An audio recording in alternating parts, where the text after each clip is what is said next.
was just crazy to me. It was just, I really felt lost.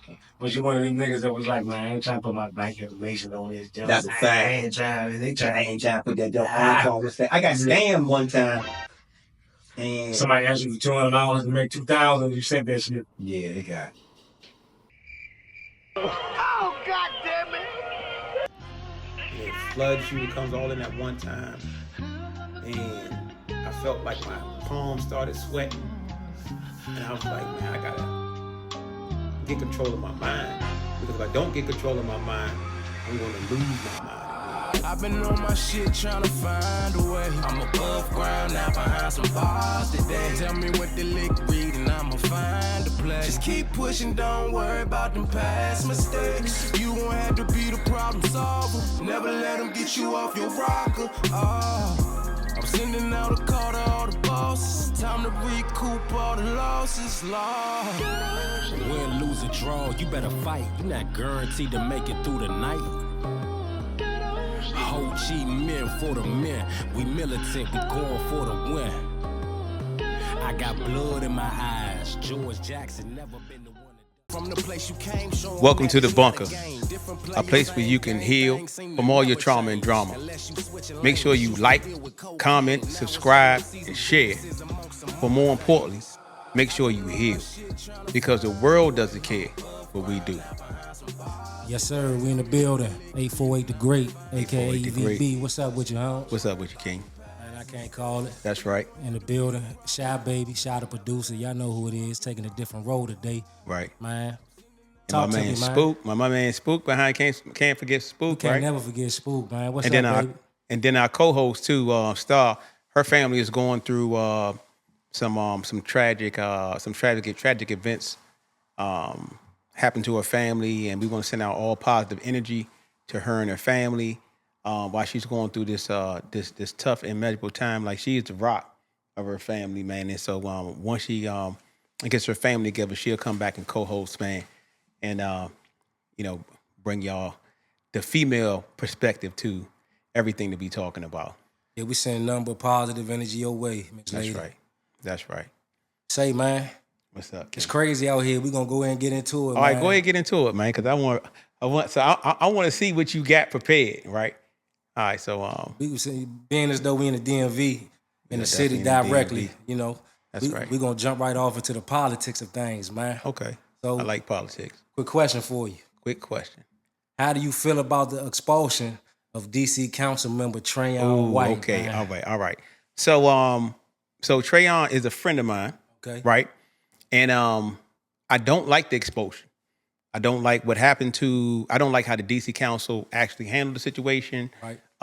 But more importantly, and I tried to address this when I was on DMV Hood News, and some of the people in their comments, I tried to address it. I seen the trolling too. You see the trolling, right? Yeah. See, the most important thing to me is a person's vote, because so many black people have died for our right to vote. And what happens is they try to take our vote from us any way possible, right? They got all types of mechanisms because they don't want us to vote. So I don't want them setting precedents. And when I say them, I don't want anybody setting precedents for diverse and marginalized communities not to have a vote. So in his case, you know what happened. So the fact is that Council Member White, because I still think he should be a council member, did not steal money from the people. He did not take grant money. He is not a thief. What happened was somebody else got in trouble, and then that person, working in conjunction with the FBI, followed the FBI orders, and out of all the council members on the council, they target Trayon White. Now, why is that? And they go to him and try to bribe him. So he don't have a history of no criminal history. He has no history of doing this, but they actually try to bribe him. And the first thing he tells the guy is, no, I like what you're doing. I don't want you to think that every time I'm doing something for you, you got to give me something. So the guy lied from initial. That's the part they leaving out. Of course. See, the whole thing is you should have stopped your investigation right then and there. Yeah. But you didn't. Right. You persistently went back at him, pound, pound, pound, because he's in debt from his campaign. Right. Right? He's in debt from some personal issues that he got. Right? So you know he's in debt. So you try to entice him to take something that he told you off the rip that now I like what you're doing. The dude that targeted Councilmember White was actually already had grants, a lot of grants, doing stuff in the community. He just wanted to expand his reach in the community. Right. Right? But he wasn't doing right by the community. He the one that was stealing. Gotcha. You see what I'm saying? And they don't know that. But the bigger part is this. So he gets indicted. Councilmember White gets indicted. Then the chairman, this dude, who I don't personally, I don't have affinity for him. He, against all the policy, everything that's inside the policy, he goes out and makes a public statement, which is illegal, and says that he intends to expel Councilmember White. Right? He can't do that, but he did it. Then after that, is he breaking the law? He's breaking the law, the chairman. Gotcha. So then they come in, and then after he makes that public statement, he says, "I'm gonna get in, and I'm gonna get an independent law firm to go ahead and actually investigate this impropriety." Right. After he made a public statement. Now, if I hire a law firm, and the law firm already knows what I want them to find, they're going to find it, because a law firm survives off of billable hours. That's just simple as that. So anyway. Getting back to Councilmember White. So during this period, there is a vote. A whole nother re-election.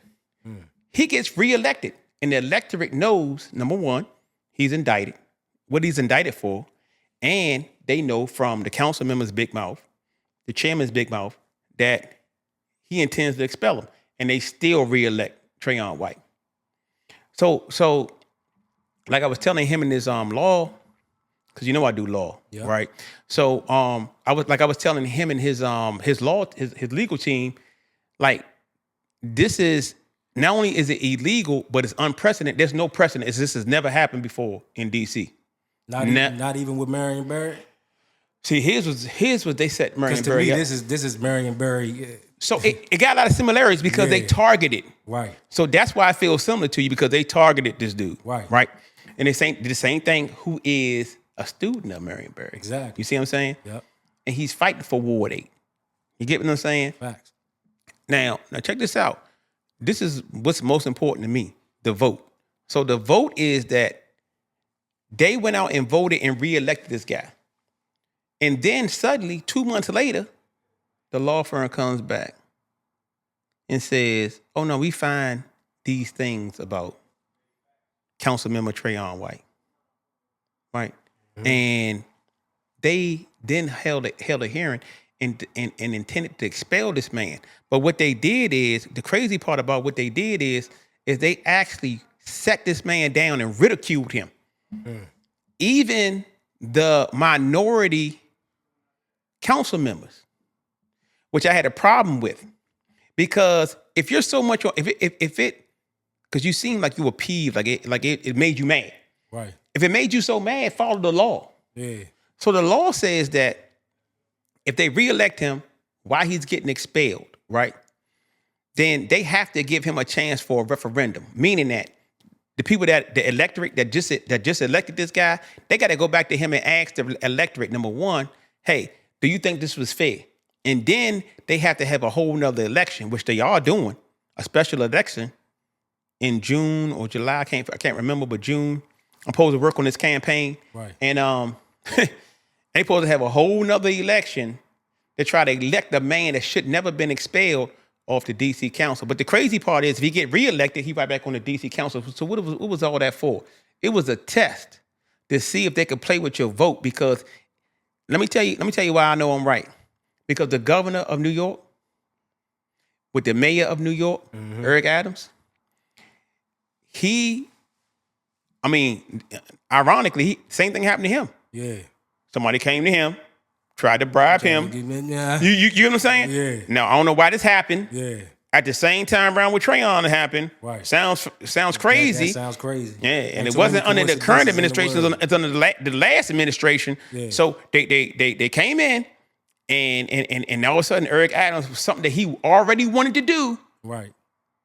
They hit him with a bribery charge. His problem was he went down and talked to Trump. Yeah. That was his problem.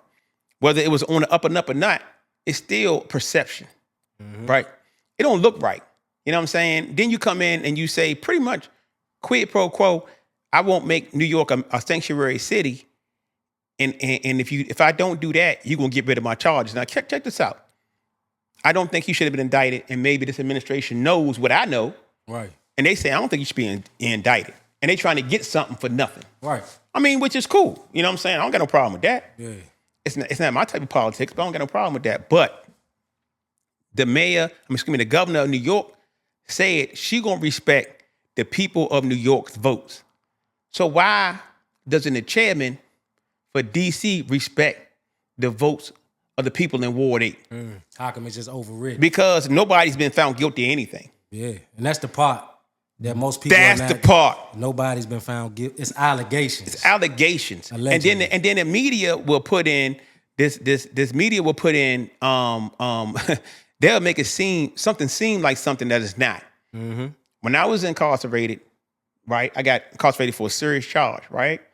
So they made it seem like it was more than just that one incident. It made it seem like I went on a spree. Yeah. You get what I'm saying? Yeah. And it wasn't even true. Right.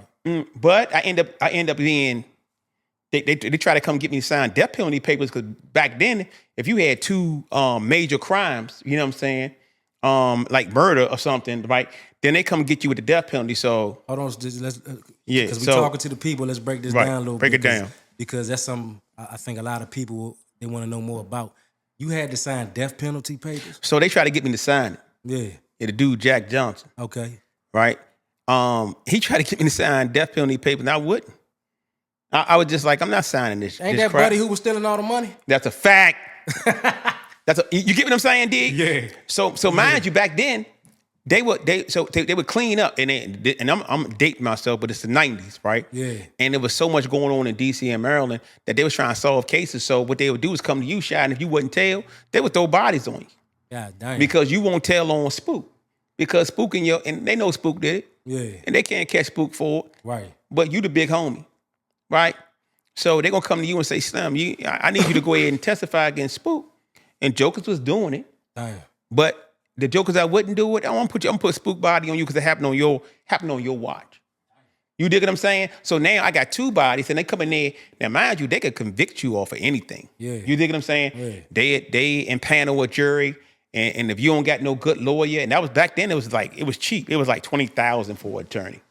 You know what I'm saying? It's not like now. You know what I'm saying? Like you got two bodies, like 20 grand, 10 grand a body. Yeah. You dig what I'm saying? Get 20 grand, boom. You know what I'm saying? You about it. You about there, right? So because the proof was so small, so slight. Yeah. You know what I mean? So so for Councilmember White, my greatest thing for Ward 8 is that all of y'all should be in protest that they took your vote from you and they expelled the man that you wanted to represent you.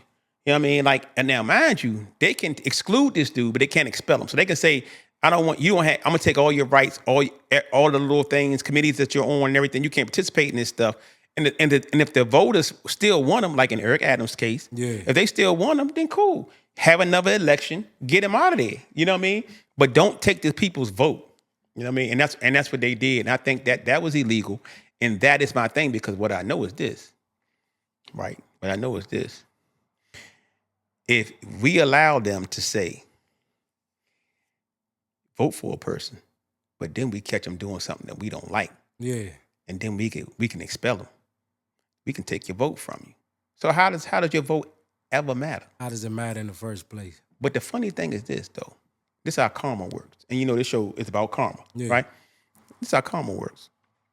While they plotting on Trayon White, right, to put in their miniature version of this Dubai model, right? Because Dubai don't got no crime or nothing. It's a beautiful city, yada, yada, yada. DC, they want to make DC the same way. Right. But their vision is they want to move out everybody in Ward 7, as they do them now, and Ward 8. Don't change the race. Put in the same people, right? The same culture. Ethnicity, yeah, but professionals. Change their tax bracket. That's it.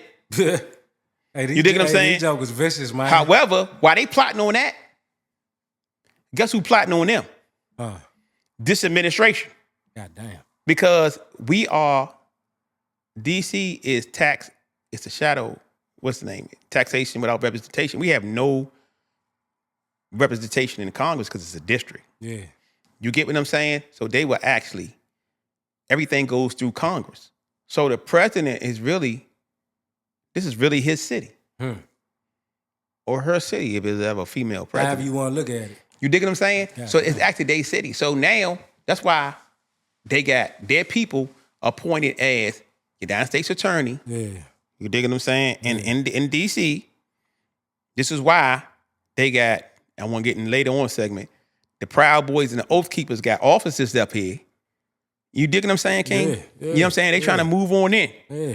You dig what I'm saying? And they saying, oh, DC is crime written. It's a riddle. We need to take it over, man. We need to save it from itself, man. It could be making so much money. You know what that means? Yeah. You know what happened? You know what I mean? Like in my situation, the feds came to me, locked me up, came pick me up out my studio, said I was with a dude I was in Vegas with. This dude happened to be gone. You know what I mean? Yeah. Right. They come in, they question me for it, and they say, oh, man, you did this. And I'm saying, man, come on, man. You know I ain't do this. Right. You was trying to get me out the way. So the dude admitted it. The FBI agent came in there and admitted it. And what he told me was Angelina Jolie, that's what he said, Angelina Jolie, Brad Pitt, who has houses in D.C., Yeah. the Clintons, and I forgot somebody else, they don't want y'all here. And it's my job to get all of y'all out of here. So the gentrification been put into play It was a play. years ago. It was a play. And Chestnut checkers, huh? it's right. Chestnut checkers. 3D chess. Nice. Or 4D chess. Yeah. Not checkers. And then then down in Ward 8, it's prime real estate, King. Right by the water. Man, it's prime real estate. Why you think they want them peoples out of there, man? Yeah, we all know.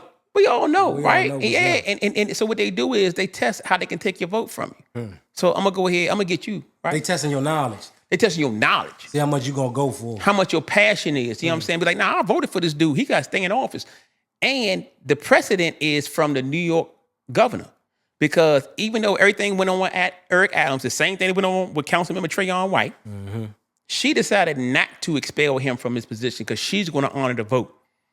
Because her lawyers advised her that was constitutional. Now, remember what I said? He got indicted. The chairman said that he wanted to expel him against all the rules on the what's the name. Then they hired an individual law firm to find conduct, and then they expelled him. So that means that's what they was trying to do to begin with. Yeah.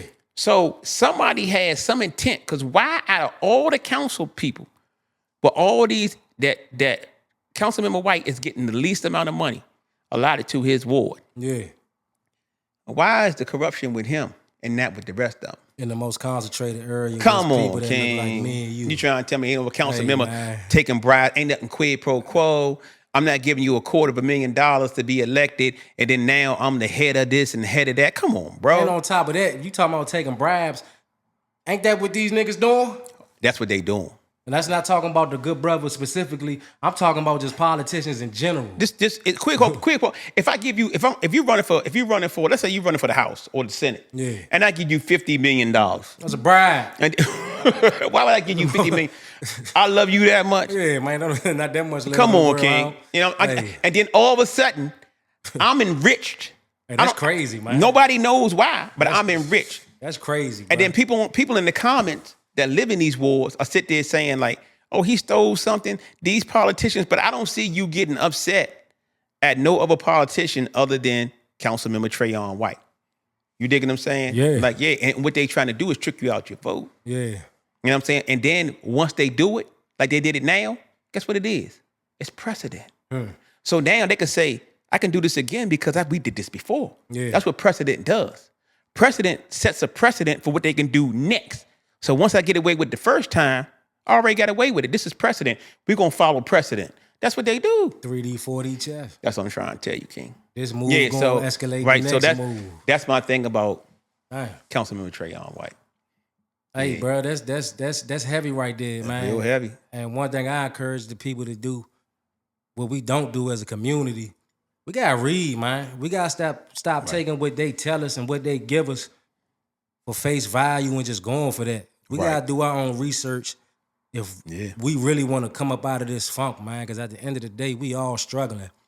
So when you see a brother going through something like that, you should really read up on it before you start to judge that brother and see the games that's being played, you know? That's just my take on what you talking about, man. Right, and you got to get the real facts, not the social media facts. Not You got the to go and get social some. media, You got to not go Fox in there, 5, not Fox not- 5. and none of them. No, none none of of them. None of them. You just Yeah. need to go in there and say, you know, what was the real facts? You know what I'm saying? Read the paperwork. That's it. Read the paperwork. Yeah. You know what I'm saying? And then Yeah. you'll know why he's indicted because he almost had a speaking indictment. Yeah. You know what I mean? So you'll see why he's indicted, and then you'll sit there and make your own conclusions. Like, oh, I thought this was this because I looked at the news. They showed him counting money like he was taking, and oh yeah, he was taking grant money. Huh? What? No. When the video happened, that was the third or fourth time they approached this man about taking a bribe. And he kept saying, no. So get away. Damn. And they know this. Yeah. Yeah, they know this, but they try to take his vote. And then they trying to inject as much money into the next candidate to knock him off. Because so many people just dislike somebody that's for the people. You know what I mean? They want him to be a politician, but then at the same time, they don't like politicians. Right. You dig what I'm saying? So you got an anti-politician that's a politician, but then a lot of people don't like politicians, but they want him to be a politician. You know what I'm saying? Let me ask you a question. So, do you feel as though you can be a politician if you really for the people? I can. So I really believe like I do. And there's some examples. And one of them is one of them is I want to say Hakeem Jeffries, Okay. Cory Booker, Okay. Jasmine Crockett, and I applaud Jasmine Crockett because she is doing the new age politician. So politics aren't in this generation. Politics aren't like my generation, or my mom and dad's generation, right? Politics have changed. People don't want you talking in these lofty terms. They want to know how the decisions I'm making is affecting me. Right. That's as simple as that. And when anybody's in power and I feel like I'm ignored, I'm gonna pick you. Just give me a reason to pick you. And they don't understand that because they feel like, you know, I'm a run the same game plan, been working for so long, but it's just like NFL. Yeah. You run that shit in the 90s.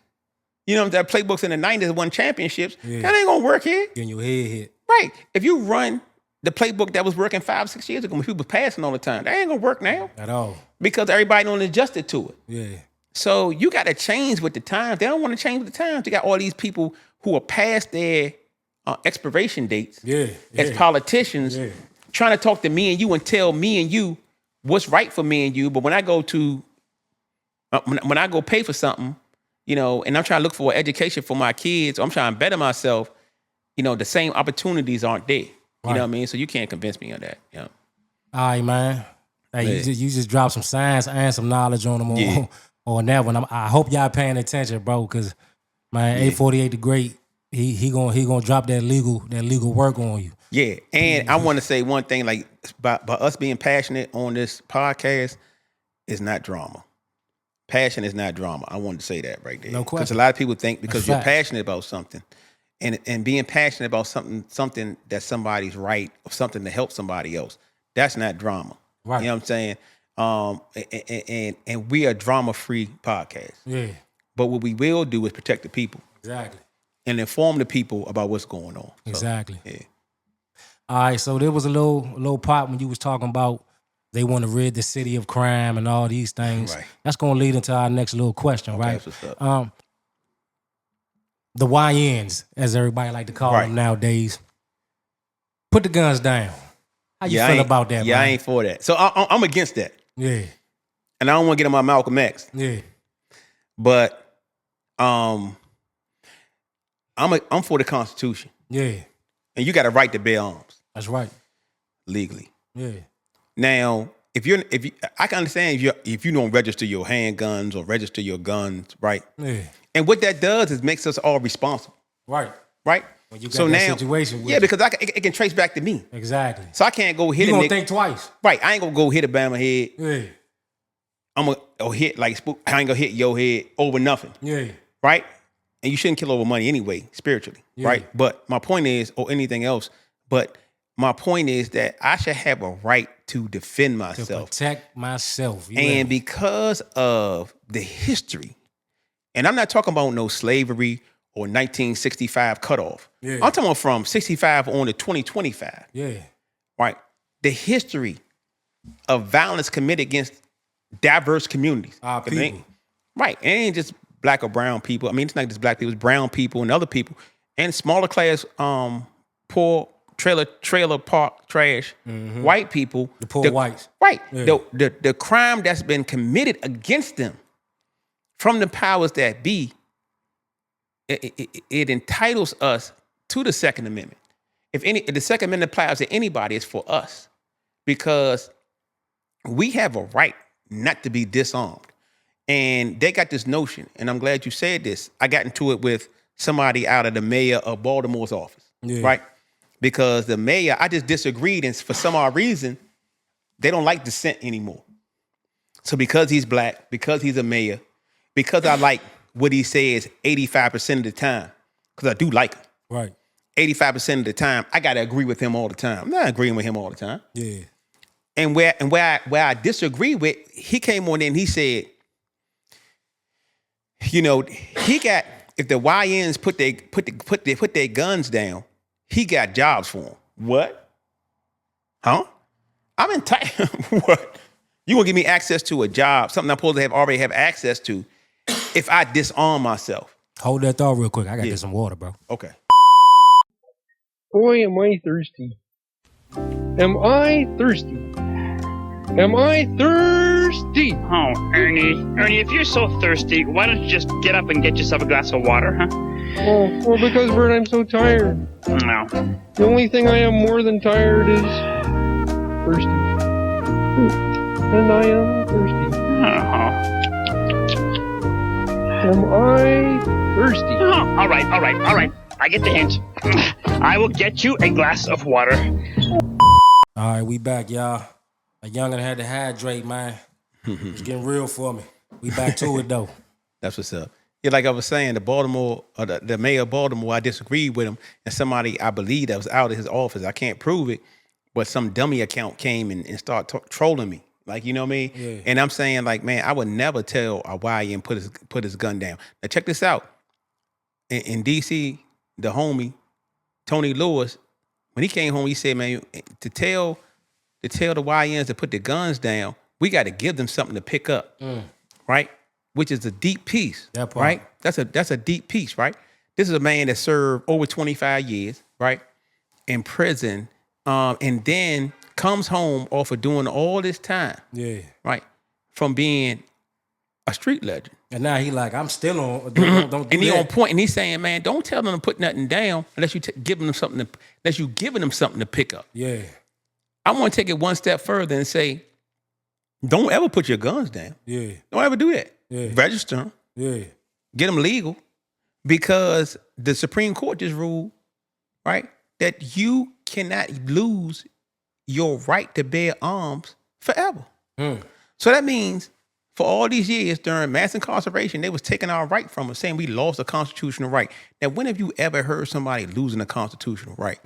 So I'm against you talking about put your guns down, because when you pick them up, you don't know what to do with them. I get that part. Yeah. And I'm all for community safety. And that's all we talk about is community safety. Yeah. And our jobs as a community is to tell the ops that people inside the community ain't they ops. To tell the YNs that the people inside your Your community, brother not your op, they man. ain't your op. Yeah. I can show you a op. Yeah. He marching Yeah. down your street, right? He is a threat. He is a threat. Not only is he a threat to the community, he's a threat to the nation. Yeah. And he wants to eliminate you out the community, and he will give you all the guns and give you all the drugs and tell you that this little piece of land is yours, so you can go kill people that look just like you, so he don't have to go do it. Man, I got a little thought behind that. 'Cause Give it to me. One thing I don't never promote is to not protect yourself. But when you look at the grand scheme of things and the bullshit that go on of why we beefing or why you got to op, 9 times out of 10, it's ridiculous, right? Bo nut. But this the thing. I be trying to tell the youngest, man, you technically working for the police, bruh. That's a fact. Because when you go ahead and you go ahead and do that to cuz or y'all get into it, you just made their job easy at the end of the day. Because he gone and you about to go in. And when you go in, you probably gonna tell on somebody to try to fix. Now that's more people put into the situation that should have never been in there in the first place. You see what I'm saying? Right. So a lot of brothers got to look at it like, man, a lot of this shit ain't worth it. And when you on that type of time, a lot of the times you working for them people and you don't even know it. Y'all should go look up COINTELPRO and realize these mind games they playing with us, bro. Well, that's a fact. And my whole thing is this though, bro. Like I'm like so, you know, when I was really in the streets, I ain't had no pick. Yeah. And back then we used to call it real in the field. So when you leave out the house, Yeah. me, you and Spook leave out the house, it's real in the field, meaning that we might not make it back. Yeah, real talk. Because I don't got no picks. Yeah. My op is anybody trying to stop me from, ain't nobody in no neighborhood, ain't nobody, I don't care, you know, what you got on, who you pull, what agency you represent. You jump out there, you gon' I was ready to serve you up. If you trying to stop me from coming home, I'm trying to serve you up Yeah. like anything. Yeah. And that took, and I knew having that mindset, like I said, at the age of 18, 19, that I wasn't gonna live past 25. You couldn't tell me when I was 18 and 19 I was gonna live past 25. The only thing I didn't want is I ain't want to get killed by no bitch ass nigga. that was my shit. I don't want to get killed by no bitch ass nigga. Yeah. So not to get killed by no bitch ass nigga. Any bitch ass nigga step out there, I'ma dog him. Yeah. And all the niggas that was like that, it's like Highlander, home. yeah. You hip the Highlander? Yeah. Yeah. Cuz So with the sword and when he take they you take everything they got from you. Yeah. So if you that nigga, Yeah. this how it used to be everywhere, especially in Baltimore and DC. Yeah. Everywhere. If you that nigga, niggas coming for you. Yeah. They ain't stunting. Like I get it nowadays. Dudes say, you know, Slim was putting that work in back in the day. You know, he was that man in this city. This, that, and other. This the OG. This man, nigga. Listen, let me tell you something. Somebody was on this motherfucking head. What line? Ain't nobody walk out here. Nobody They want sweet in no like that. city walk out here like they was a gorilla and everybody in the city was scared of. Maybe a few dudes. Yeah. And they hung in them cities. But if a dude say, man, we come around here, it be some young dudes. Yeah. Young dudes, bro. If he come around here, if Freckle-Faced Earth come around here, Yeah. 848 come around here, I'm gonna knock his head off. Yeah. Don't even know me. Don't got no money, ain't got nothing. You know what I'm saying? Right. That's why if you hear Jay-Z rap, you know what I'm saying, say kidnap niggas want to steal you. Broke niggas don't want no cash, they just want to kill you. Yeah. Because if you come around there acting crazy, niggas will knock your head off anyway. Yeah, just adding to my lineage. It just added my lineage, nigga. Yeah. Now all you that you added up in your little, I take all your y'all niggas that was scared of him. That's how it Yeah, was. it's You know what on I'm me saying? now. That Yeah. it was on me now. Yeah. You know what I'm saying? So my thing is, of course, to break away from that mindset, right? Because we not in those times no more. It's so much opportunity now that you know it doesn't make any sense. And a person inside your community is not your op. You know what I'm saying? I understand it. I get it. You know what I'm saying? Hold fast real quick. Yeah. Keep that thought, man. Yeah. You just said something that was real vital and important, man. You said there's so many opportunities now. It is. So let's elaborate on that a little bit. Because I So- feel like, not to Go cut ahead. you off, I feel like a lot of the youngins, even me at one point in my life, I was looking at things from a certain standpoint, not understanding how many opportunities there are out here for us. Like, Right. there's so many ways to make money, get money. It's Right. just about how you apply yourself, man. Talk about that a little bit, bro. Okay, so let's take the music game. Yeah. Right. Let's take podcasting. Yeah. This is social media bound. Yeah. It turned the music industry upside down. Because if I get a following, right, they can't stop me. I can make my own money, Right. right? There was never that opportunity, and that opportunity is massive. Before, the only way I could get a following was through a record label. Right. You know what I'm saying? That was it. You know what I'm saying? Podcast, I had to go up to. Let me tell you. You know what we did in 2000? And this is in DC when go-go was prevalent and dudes wasn't rapping in Well, DC. nobody rapping. Nobody rapping. Yeah. We was rapping, and they go up there looking at us like we was like, look, who the fuck are these bammers? Yeah. You know what I'm saying? Yeah. Like for real. Yeah. You know what I'm saying? So we rapping, and then I got to go to venues with live bands behind me because don't nobody really listen to rap. You know what I'm saying? Right, Motherfuckers right. listen to live bands Right. in DC, right? We gotta go play at Baltimore and stuff like that because they listening to at that time some rap, but really house music. Yeah, They wasn't really right. listening. Yeah. You know what I'm saying? Like it was geographical. You dig Right. what I'm saying? So my point is back then the opportunities were limited to be able to express yourself and then get some money off expressing yourself. Yeah. Right? Now it is wide. Back then, you started off working at McDonald's. Yeah. You started off working at Wendy's, Roy Rogers, or whatever. You know what I'm saying? This is where you started off working at. And then you would ascend to a mid-level job, and then hopefully you'll get into the government Right. or get into you'll go get a college degree and be able to go in the private industry. That's just how it was. Now you can bypass all of that. Yeah. You can go make you can go be great on your own. With this, look, this is all you need. That's all you need with your cell phone. Is it? You get what I'm saying? So the opportunities now are so much more. It's so many different opportunities. If I was born in this era right here, I would never sold drugs. Yeah, real talk. I would never. My whole thing about selling drugs was to get $150,000 so I could start my own business because wasn't no bank giving no minority no $150,000. Yeah. They wasn't doing that. You know what I'm saying? They wasn't doing it. You know what I mean? Just what? You would have to have a BA, an MBA, you know what I'm saying? And maybe a master's on top of that and going into your doctorate to get $150,000 so you can open up a convenience store. If you're a person of color. Right. You know what I'm saying? Oh, I got to come off some type of way, open up a cleaners and get money that way, or you know what I'm saying? Figure out there were ways, but what I'm saying is back then they were limited. You know what I'm saying? Now it's wide open. It's wide open. Yeah. It's just wide open. You know what I mean? that So make it's a a lot of lot. sense, It's a bro. lot more. What's the name? Yep. So my thing about telling the YNs to put the guns down. My thing is don't put the guns down. But when you don't put the guns down, press these politicians out to give you the opportunities that they have in their back pocket because they're getting paid billions of dollars to offer you opportunities. Yeah. Don't let them tell you to put your gun down to be able to get there. Make them do their job. Make them do their job. But you got to do your job and understand that people in your community are not your ops. And I get the beefs. You know what I'm saying? I don't been beefing before. You know what I'm saying? I get the beefs. And let me tell you some vicious stuff. I'm in prison. And dudes are walking in there that got beefs on the street. You know what dudes in prison tell you? We in prison. That was on the street. Leave that shit on the street. Yeah. Yeah. And when you on the street, you know what dudes say? Leave that in prison. Yeah. So What the fuck is we really doing? What are you doing? If, You know what I'm saying? if we could do that here and do that here, why we can't just And the funny part is, I met a lot of dudes in prison that I know I would have been beefing with on the street. Right. But because we was in prison, me and him became the closest of friends. I'm like closest. And I've been like, man, damn, he's on the street, probably been beefing. They're like, yeah, probably so. But no, we in prison and we the closest of friends. We gotta look out for each other. Yeah. You know what I mean? Oh, that's real, E. That's real. That's some real shit, bro. That's real. Let's go ahead and hop into this next question, man. All right. All right, man. So you know they don't call you 848 the Great for no reason. Right. So I'm gonna go ahead and while in USP Lewisburg, what did you learn to help you? Right. My bad. While in things. USP Lewisburg, what did you learn to help you? Okay.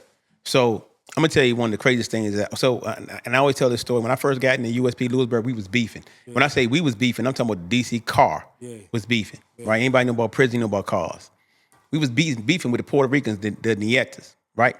So what I learned was while I was in USP Lewisburg was that some of the craziest stuff was that the whites in there were the minority, and that the COs catered to the whites. So one day I'm on the yard, right, and I'm walking the yard, and in the black water fountain, because there was the black water fountain and a white water fountain. Yeah. The black water fountain wasn't working, so I'm like, man, nigga, fuck this shit. It's like 200 of my homies out here. It's about at least 50 or 60 I'm going over there. Baltimore dudes out here. Niggas don't want no work. You know what I'm saying? Because Baltimore and DC together in the Fed. They don't want no work. Yeah. I'm gonna go over here. And I was kind of popular because I was known for playing baseball real good. Yeah. Or softball real good. So I walked over to the white side and did my little politician joint and got some water because it was cold. Bro, I turned around. I seen a dude digging up a Rambo knife. You about to squat up on your ass. Nah, I'm talking about like Rambo. That's not a knife. This ain't no prison shank. Yeah.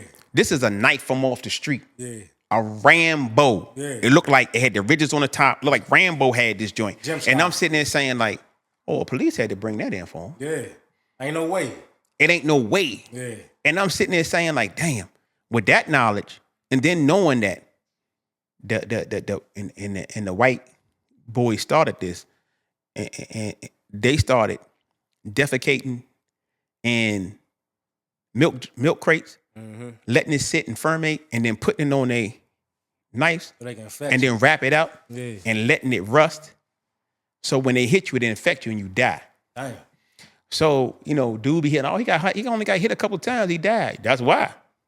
Body full of infection. Right, because ain't no ICU in prison. Yeah. Ain't no Fed prison. Yeah, you got shit with that shit. You on the weekend, ain't nobody there. Damn. You got a PA that's there. Damn. Do you get what I'm saying? Not no doctor, not Shit, no on the nurse. weekend ain't nobody On the there. weekend, ain't nobody there. Yeah. On the weekend, I don't heard. Listen, home. I was in a prison and a sergeant. A CO called a sergeant. Had to come in there joint. Fuck you call me for? It's somebody dying in the cell. Yeah. The fuck you want me to do? This what he say. Yeah. Ain't nobody here. He know that shit on the weekend. If he die, fuck him. Yeah. You know what I'm saying? I'm sitting there saying like, what? There's a number in that jump. That shit crazy. That's vicious. You dig what I'm saying? Yeah. So to get to your point about the questions is that I got put in the smooth, and you seen me on the hood news talking about the smooth. Yeah. Man, in the smooth, bro, they put dudes in 4-point restraints. No, in pink rooms. So the police would beef with you, come in your cell, pull you out, fuck you up. They in turtle suits. They got armor on, shields and everything. You ain't got nothing, King. Yeah. You in the smooth. What smooth is means you in there for 23 and 1. It ain't even no 23 and 2. You locked down for 24 hours a day. They knock a hole in your wall and put a floodlight in that motherfucker. That's your light. It's heat coming from a floodlight from outside of somebody's house. They got that joint pulsating in your cell. They pull you out the cell, take you down, and put you in 4-point restraints, King, in a pink room, and let your ass go crazy and fuck you up. They walk you down the steps backwards. So imagine walking down the steps backwards, meaning that your head, instead of walking down with your head facing down the steps, it's facing up the steps. And they have you handcuffed and you bent over. So all they got to do is lean on you and you hitting the concrete steps or knocking all your teeth out. Yeah. I don't seen that. Yeah. I've been working out in the smooth. And they coming down at AR-15s, bro, shooting dudes because a dude refuses to go back in his cell because his cellie is mentally crazy. He gonna have to kill his cellie. Or he don't want to do that. Or they supposed to give him some medicine that he didn't have. Or they supposed to they haven't been giving his mail for the last 3 or 4 months. Or and he protesting. And they come in there and they shoot him. You dig what I'm saying?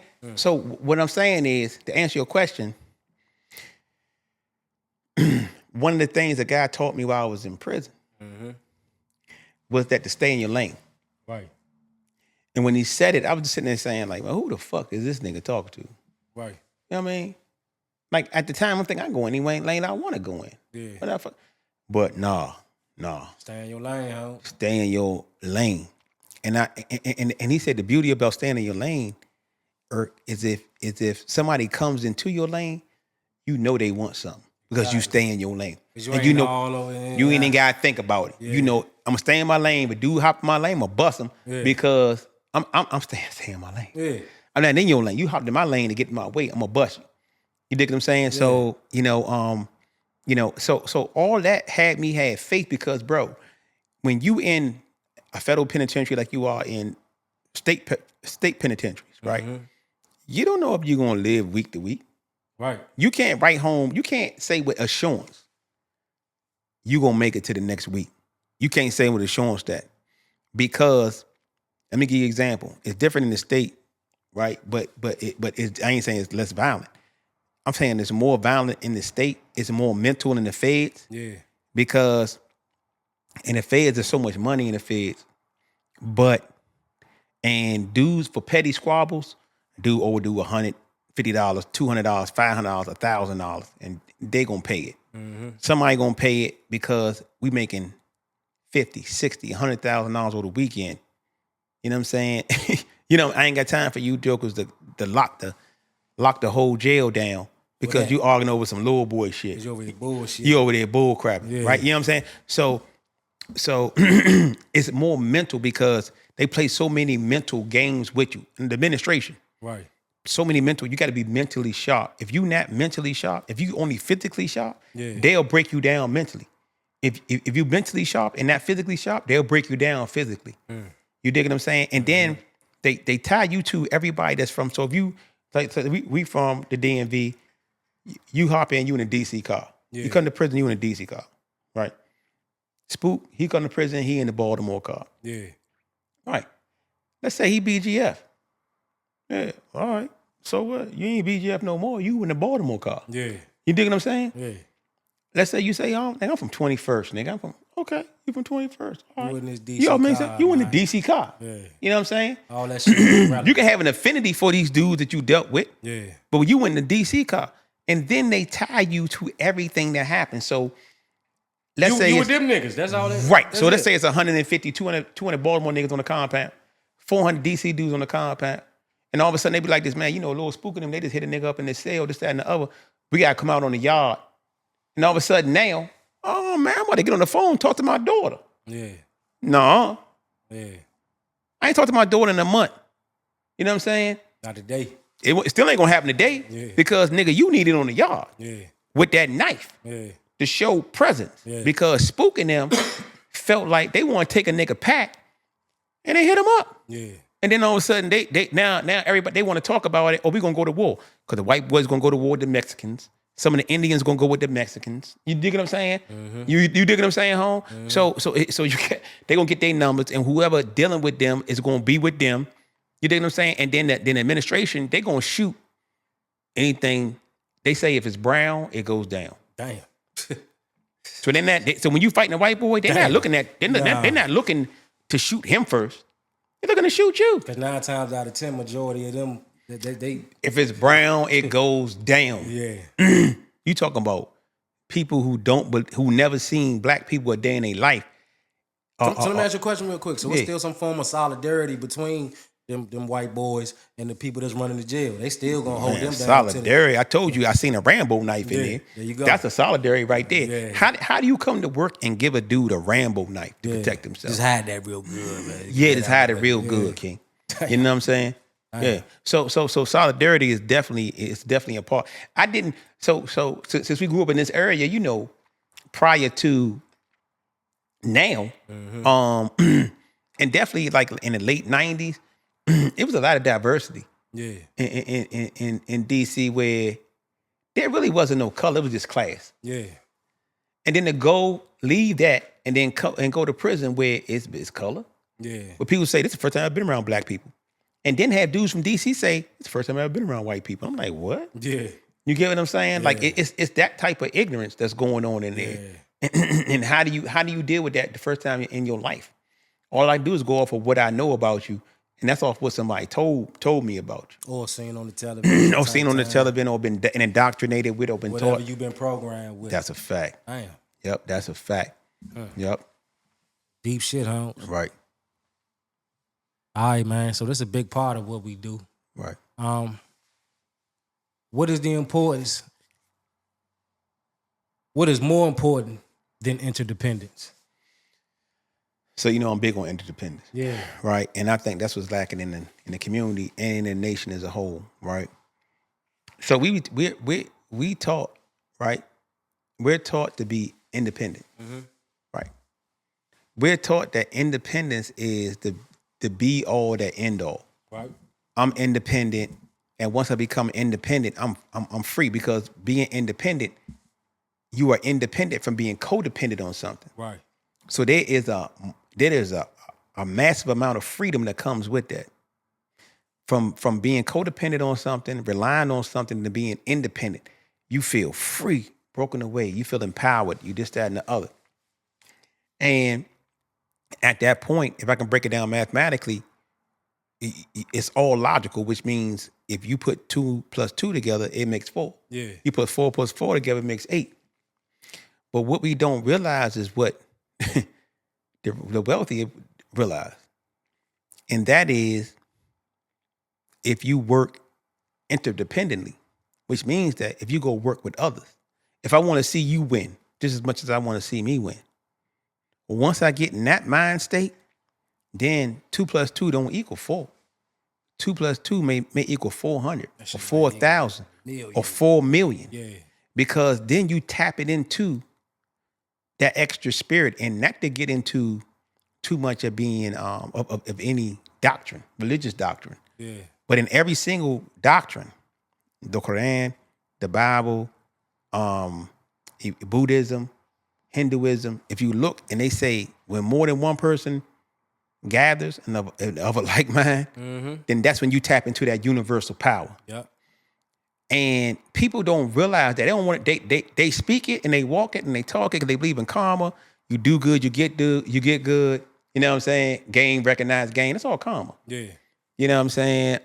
You live by the gun, you die by the gun. It's like karma. it's karma. Yeah. That's what you're saying. So you believe that, but you won't believe that if you believe, if you really want me to win as much as you want, as I want you to win, if we can get together and have that to happen, then we can knock down whatever we want to knock down. Right. There is no obstacles. And it's written.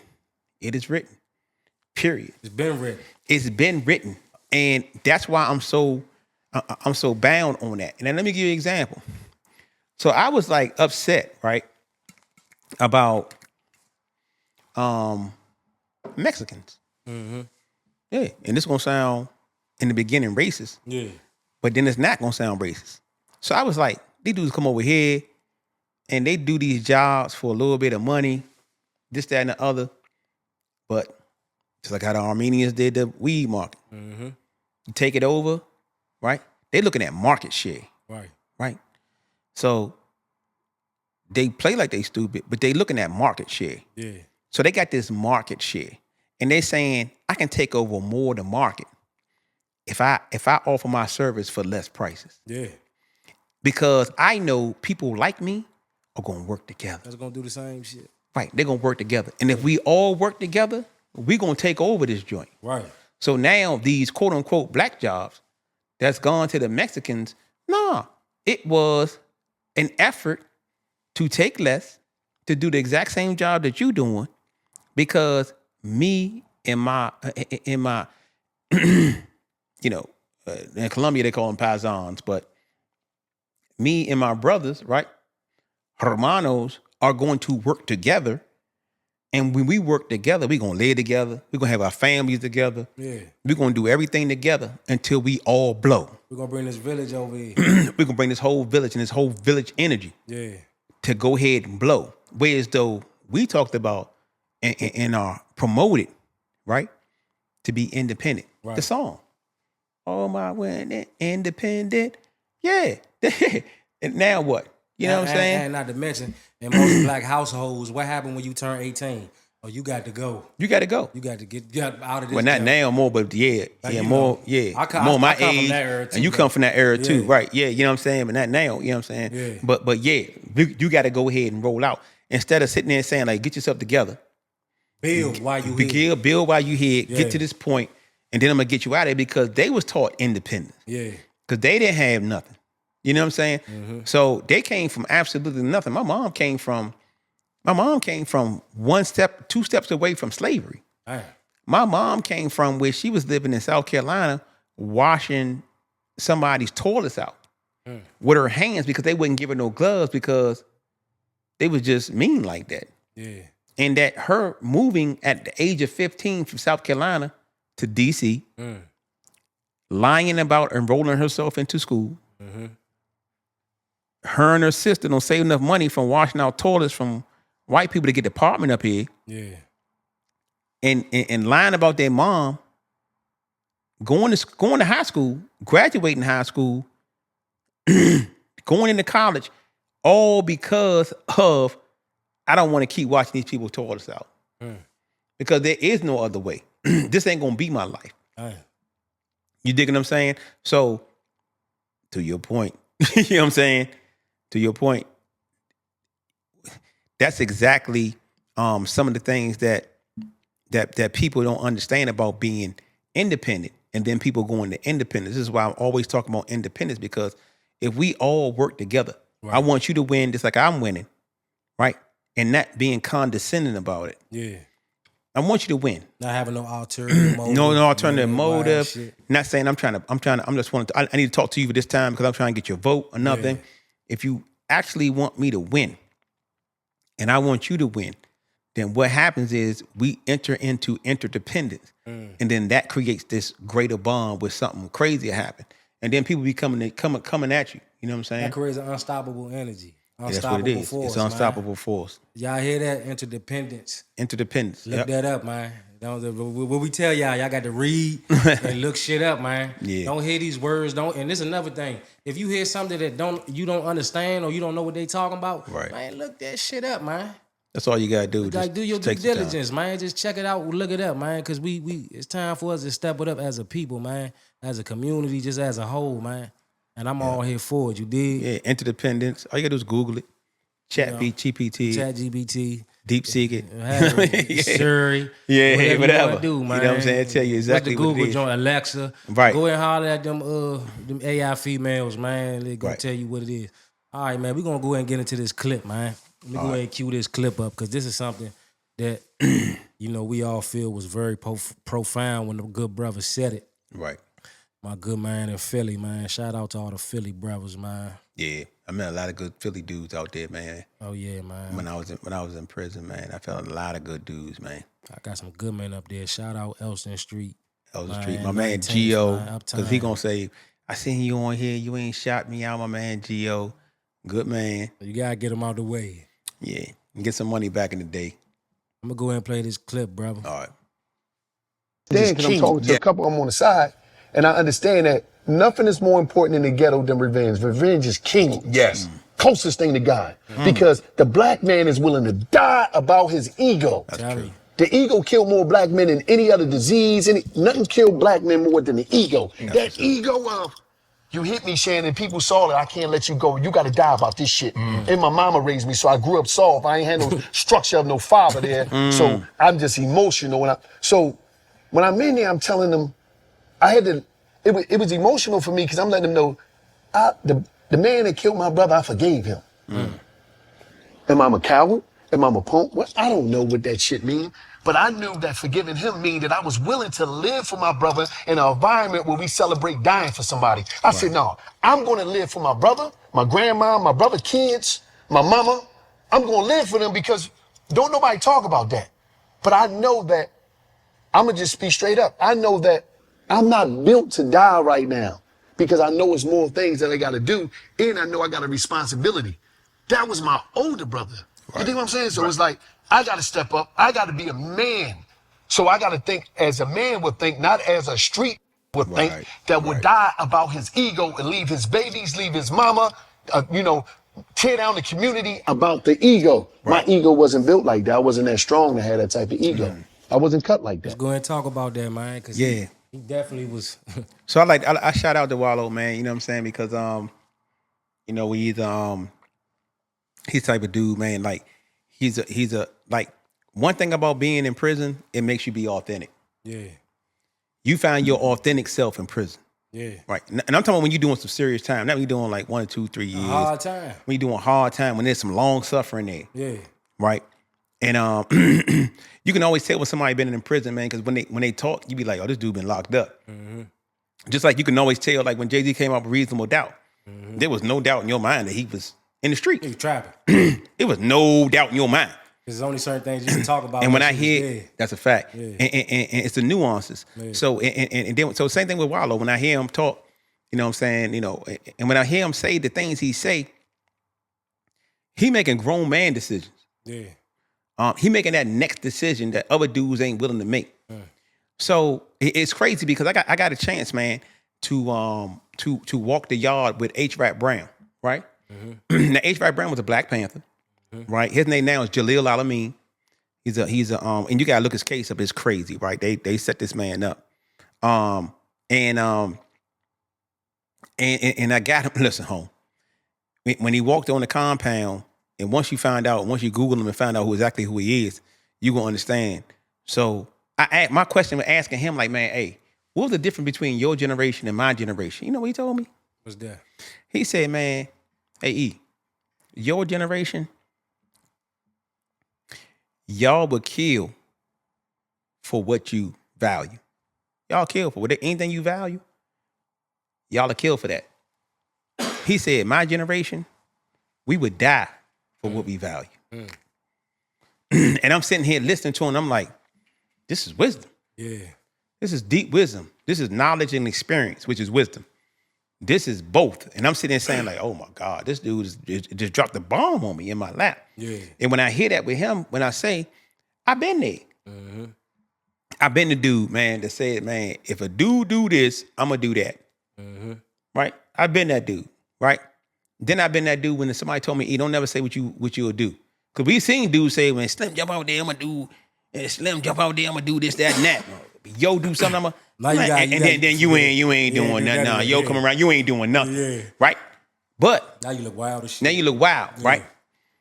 And and he's right. Like, you know what I'm saying? Back in the day, a dude step on your shoes, right? Mm-hmm. Dude smack you. Dude get at your man. My experience was, a friend of mine at the time, I ain't gonna say his name because he did some wild stuff since then, but at the time, me and him was real close. And me and his brother was real close, and his mom was real close. And his brother came to my studio. Mm-hmm. And he jumped out there with some dudes, went on a basketball court, took a bat and whooped dudes. And I'm saying, hey, dude, where they do that at? And like, if you're gonna put some work in, this ain't the days and times of putting no work in with no bat. Yeah. You gotta put work in with a demonstration. You know what I'm saying? You gotta put them together. Right. So, but I'm telling him, like, bro, like, don't go do that though. Yeah. You know what I'm saying? Don't go do the let it slide. Let us try to intervene with it. This, that, and the other. Shorty ain't trying to hear nothing. Yeah. Yeah, he ain't want to try and hear that shit. You want to try none of that. He leave my studio, bro. Nigga shot him. Nigga shot one time. Killed him. All right. So I'm thinking like, damn. One more. No. Good. Yeah. So I went and talked to his brother. His brother came to my studio, was like, me and him talked. I seen the hurt and pain in his eyes. And I'm like, yeah, like I already cleared my calendar. Yeah. You know what I'm saying? Because I was extra. I was the type of dude back then, a mindset was though, I'm gonna roll it from up under your car Yeah. and dress like a woman. I'm gonna get my mind. Oh, Yeah. FedEx dude, Yeah. UPS. I had all of them. Yeah. I had the code, the universal code, the ADT. Yeah. Like, you know what I'm saying? Like I wasn't playing. Yeah. If me and you got into a beef, I wasn't going to sleep until either I was dead or the beef was finished. Yeah. You dig what I'm saying? If you want to squash it, I'm cool with that. Yeah. You know what I'm saying? If I can, because I'm going to go all the way there. Yeah. You know what I mean? So he noticed. And that's usually how he is. So when he came in there, he said, E, not this one. Yeah. And I'm sitting there thinking like, this nigga's a bitch. Yeah. This nigga all bitched up. Yeah. What? Nigga killed your brother. I'm like, oh, dog. Yeah. Nigga killed your brother, nigga. This nigga smoked your This cousin. nigga smoked your cousin. Nigga, you serious? Yeah. We gotta go get this nigga. Yeah. You know what I'm saying? Like, come on, bro. And this dude wasn't built like that. Yeah. To be hitting no made man. So now you really got to go get him. Yeah, this gonna make us look crazy in the streets, bro. Yeah. This nigga wasn't even no made man. Yeah. And nah. My mother don't want that. She don't want that to happen to me. And she don't want nothing to happen to you. She specifically says your name. And I'm sitting there saying like, this is crazy. I'm saying, so when that transpired, right? Like what was going through your mind when somebody's mama was like, oh, cuz. Yeah, I'm so thinking about your motherfucking ass. right, yeah. So I'm thinking like at the time, I'm thinking like I can't. At the time, my mind was like this: I can't do nothing because somebody gonna tell you I'm gonna go to jail for a long time. Yeah. I wouldn't even think about the ramifications. It wasn't until I got locked up for life Yeah. so I really started thinking about instances like that. Another instance, my brother, when his best friend got killed, and dudes called him out the house, shot him in the back of his head with a Desert Eagle, Damn. You know what I'm saying? You know what I'm saying? Some sucker shit. You know what I'm saying? And we was on revenge. We was on some revenge shit, straight revenge shit. Yeah. You know what I'm saying? And my mom was hurt by that. My brother's best friend was like her son. Yeah. And to see your mom go through that, crying and stuff like that, I felt some kind of way about that shit. Yeah. And then the sucker shit they did, they shot a nigga in the back of his head with a Desert Eagle. Where you do that at? Yeah. That's some sucker shit. Yeah. So just my mindset. When we went to his funeral, all the mothers came up to me on Real Talk. And they said, man, don't let this happen to my son. And I'm saying, who? Me? Damn. Don't let this happen to my son. It was, and I don't know, even 6 black women come to you. You gonna feel that. Yo. You gonna feel that. Don't let none of this happen to my son. Yeah. So now, bro, so you gonna promise us that? I said, I promise. Now You know what I'm saying? You gotta stand So on now I got to stand on it. But only way I can stand on it, the only way I can make sure nothing happened to their son is to get the fuck about these streets. Yeah. Because we stay in these streets, ain't no guarantee ain't nothing gonna happen. I can't guarantee Can't that. guarantee that, bro. So now I got to change my life Damn. because I made guarantees to these people's moms that wasn't nothing gonna happen to you. And it caused friction between me and these dudes. Because I'm telling the dudes, like, bro, if you're going out there acting crazy, you gonna have a problem because I promised your mom that this ain't nothing gonna happen to you. Yeah.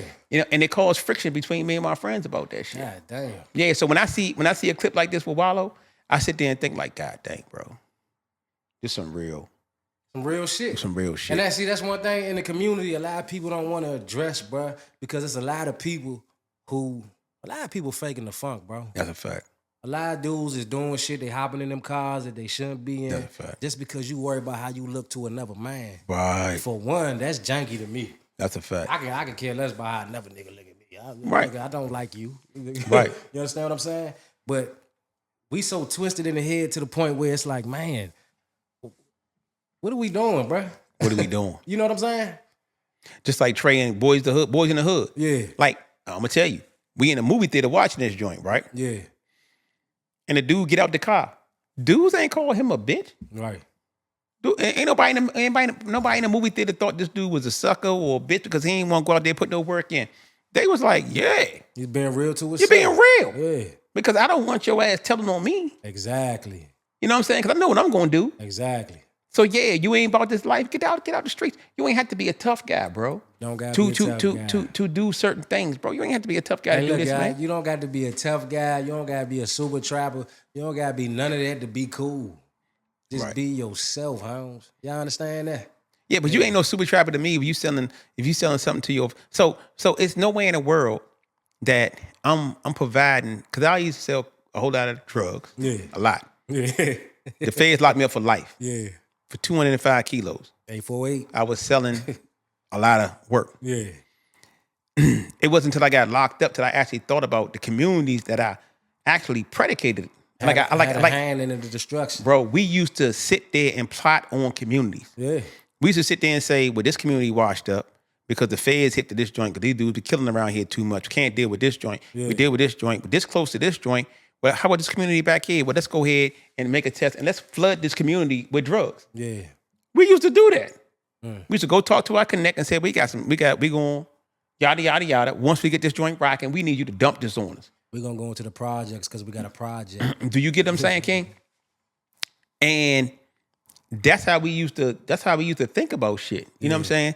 And for somebody thinking like that, that's not somebody that actually cares about their community. Predatory. It's predatorial, bro. You know what I'm saying? And I had to forgive myself. I had to actually forgive myself when I got to prison. And it wasn't until I seen the joint with Denzel Washington with the dude that the other Frank, the dude, not Frank Lucas. Matthews. Yeah, Frank Lucas. Yeah, when the dude Frank Lucas came, now Frank Matthews is You talking about the real deal. Frank Matthews. Frank the real Matthews, deal. he's the real deal. That's another story. That's a whole nother story. Yeah, I got a yeah, story yeah. about that. Yeah. You know what I'm saying? We're going to say that. We're going to say that. We're gonna say that. I got a story about that, right? Yeah. But the real deal, and the dude Frank Lucas, when he testified in front of the congressional subcommittee, because he ain't just testify against dudes. So dudes that say, oh, this dude testified against this dude This dude testified against that dude. No, with Nicky Barnes and all them jokers did, they didn't think that black people could be organized. Right. Now listen to this. Go ahead. Up and down the whole East Coast, from New York to Georgia. Right. That's Baltimore, D.C., Jersey, Philly. They didn't think that they could be organized. Right. These dudes gave up how the black crime syndicate was organized. Oh man. How communities were built. They gave up impertinent information because they didn't think that we were smart enough to do any of this. So these niggas was vicious rats. So it wasn't just about cooperating with the feds. Yeah. I'm gonna get out this because I told on somebody else. Yeah. Right? They went and testified in front of the Senate subcommittee about all black culture. And pretty much, check me out real quick. They pretty much said, I don't think my people is smart enough. They didn't say that. The actual Senate subcommittee didn't think black people were smart enough to have their own stuff. I got you. You get what I'm saying? And they got finished saying, yeah, no, we are. I got you. And that's why we ahead, because we operate such and such this and Got they you, gave you got get what I'm saying, King? Got you. So it was some serious stuff that was going on. Yeah. So I misheard you wrong. I understand. Yeah, completely now. but to Frank Lucas' point, he said, man, he never thought about all the damage he was doing until they came and got him. He started cooperating. They was talking to him, and he was sitting there saying, like, damn. This person died from an overdose. Yeah, he This said, man, person I ain't died. know all this that. Person. God damn. And you don't think about. So I had a friend, right? And he's still my friend. He played basketball. Should have made it to. He was before his time. 6'9", shot the three, could dribble, everything. Yeah. But he came up in the 90s. Yeah. They didn't want no 6'9" dude. No 6'9" guard. Nah, they ain't want no dude. Like, they want to put you in the post, put you on the block. He couldn't really gain that much weight. Yeah. He went to a couple of top schools. He played overseas. He supposed to have been. He missed his $20 million a year slot. He was him for real. He was him. Yeah. But just in the wrong era. Yeah. And when I got locked up, this dude told me that until I got life, he always wanted to be like me. Damn. And it blew my head away. I said, man, hold on, King. Nigga, you like that. What you trying to be like me for? Yeah, Me? No bullshit. I'm what? Yeah. I'm fighting charges. Yeah. I got to do something snatching my kids up. I can't trust nobody. Yeah. Like, why you want to be like me? Let me stop right there. Let's unpack that real quick. Mm-hmm. Let me ask you a question. So, being as though that there was no social media back then and things of that nature, Right. Was the allure of the streets that strong? Was somebody that talented would sit there and say, man, I ain't even trying to be on this court no more. I'm trying to hop out there like you, Holmes. Was that allure? Like, you see what I'm saying? I know exactly what you're saying, and that's a good point, because things has changed to the point where, as though back in the day, the rappers used to want to be like street dudes, and now the street dudes want to be like the rappers. Exactly. Do you dig what I'm saying? And it came where, as though when we thought rap dudes was corny. Yeah. Like, you know what I'm saying? Like, this dude, he a nigga rapper. Like, you know what I'm saying? That's a rapper. Like, you know what I'm saying? Yeah, a rap. Like, you know what I mean? Like, for real, niggas ain't even respect the rapper. Yeah. You dig what I'm saying? Because the model of success back then, and this goes back to my point of opportunity, the model of success back then was a drug dealer. Yeah. You dig what I'm saying? If a dude had a Benz back then, you know what I'm saying? And you see the joint, it ain't like now. Shining. It ain't like now. You don't know who he is. Exactly. He could be anybody. You know what I'm saying? He 9 times out of 10, he ain't selling drugs. Like, he probably scamming or some shit. Yeah, you know what I'm saying? Like, he might be scamming, right? But even with that, 7 times out of 10, he ain't breaking no law. Exactly. You know what I'm saying? This dude doing something lawful to get these type of whips, get this type of house. Back in the day, it wasn't no opportunity for you to get none of that. That go back to what we was just talking about. We was talking about, right? Exactly. Yeah, you know what I'm saying? Yeah. Other than you breaking the law, or you having an MBA, Right. or a bachelor's degree, or you came up some way. You know what I'm It was saying? only a couple rolls of that bag. It wasn't a couple That's rows it. to that bag. That's it. You know what I'm saying? Whereas though now it's a lot. You know what I'm saying? So that's my point. So you really just don't know. You know what I'm saying? But Back then, you knew. back then you knew. Yeah. You know what I'm saying? And then, like I said, with the dude, it made me understand exactly my impact on the community, and how I contributed to tearing down my own community. Right. and how I still looked at myself as a good guy because I would do things for people in the community. Right. But I'm sitting there, I'm having conversations with people, you know what I'm saying, 3,000 miles away about how I can exploit my community. You know what I mean? So, That's some deep shit, bro. yeah. Yep. God damn. Man. All right, man. Let's What go you in. gonna get into, what? We gonna get into a couple questions that we got, man. All right. You know, this couple things me and Spook was wondering, you know. Okay. First off, man, one thing I always wanted to know, because, you know, I ain't about to act or fake the funk or nothing. You know, I wasn't behind bars. I mean, I got locked up a couple times. It was some dumb shit, but I don't even claim that shit. Right. When niggas do, you know what I'm saying? Right. Was it a challenge adopting to not only a technical society, but living in a technically advanced world? Absolutely. Right? You did a dub, Holmes. That's vicious, man. That's a fact. So when'd you go in? In 2000. In 2000. Right. When'd you come home? 2019. God damn. So Right. when you coming home, you seeing niggas doing all this weird geeking Yeah. shit. Yeah. You know what I'm saying? Social media crazy. Electrical cars, all that, man. How does that, for one, not only mess with your mental, affect your mental, but how do you adapt to that? You see what I'm saying? It's crazy because it was you gotta understand. So let me take you back just a little bit further.